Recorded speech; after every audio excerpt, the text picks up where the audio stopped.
My major transition was when I had to move from a very small town to a very big city in Kuala Lumpur.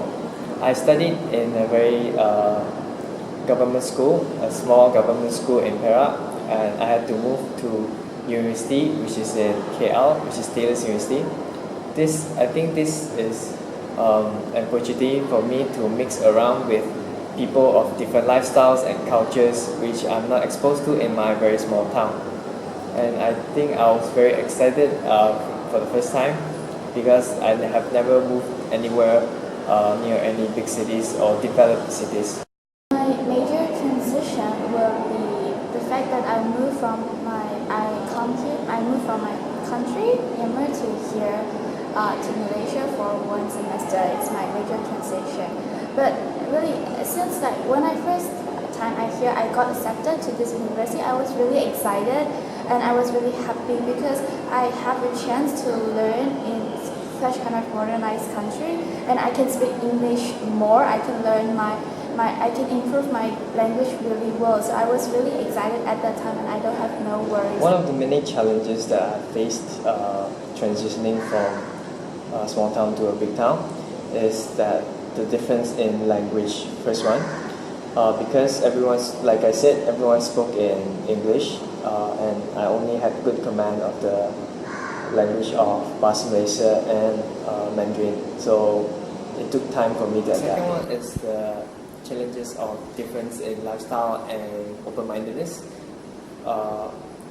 Some of my friends, they tend to go out very late, till late, maybe 2 a.m., 3 a.m., just to have activities such as going to pubs, clubbing, and I'm not exposed to these kind of activities. There's also physical contact, which is very common to them, such as hugging, which I'm also not very exposed because in my town, it's considered a very improper act in public. And they also, I've also seen people having intimate contacts and relationship during classes or school grounds. The main challenge I have here is language, because during speaking, I usually lost of words. I cannot find the right words, the suitable words for my context. So I really, every time that happens, I really have the trouble because I cannot ask someone in my language, how can I say that? But the only way I can do is finding in dictionary. But sometimes I cannot find the right words in my dictionary. So sometimes I don't know I don't know how to continue my conversation or how to continue my words. That is my main challenge here. And the second challenge is making friends, because for me it takes a bit long time to make friends. Even in my home country, in my university, when I start attending university, I do not have friends really. It takes 1 year for me to make friends, the group of friends with the others. So here is now I'm also struggling with that, but I think I'm trying my best to make friends with the others. And when I hear, I also have some culture shocks, like sleeping in class, because in our country, sleeping in class is the restriction. We cannot sleep at all. It's kind of impolite thing. And if someone sleep in class, or the teachers just say to him to go out of the class, not to come back anymore, because that was really impolite thing. And the another thing is that it's using computers, because we are not allowed to use computers during the lectures in our university, because teachers are afraid of that we are using computers for other purposes, like using Facebook or using chatting with others. So they said if we want to do assignments, we can just use our computers just in our home or during our break time, not in lecture. That is a must.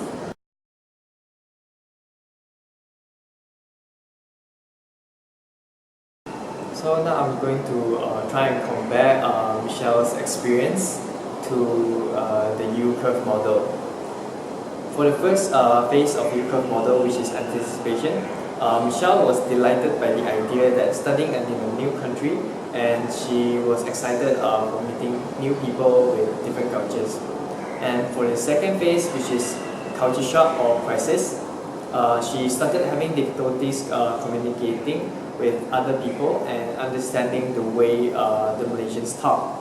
An example was that the lecturer explained in class in a way that she did not understand because she wasn't adapted to the way Malaysians speak, but the other local students could understand easily.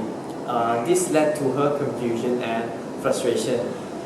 For the final phase, which is adjustment or recovery, she slowly adapted to and understood how Malaysians talk, and she even adapted the usage of the word "la", which is very commonly used by Malaysians.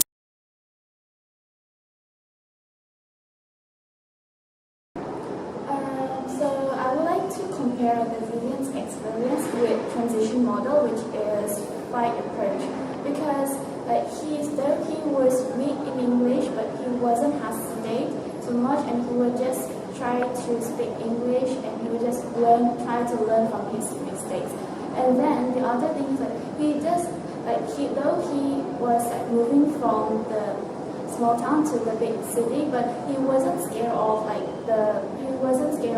making mistakes in the big how can I say, the people from the big city's culture, and he would just try to blend in, and he wasn't afraid of making mistakes, and he tried learning from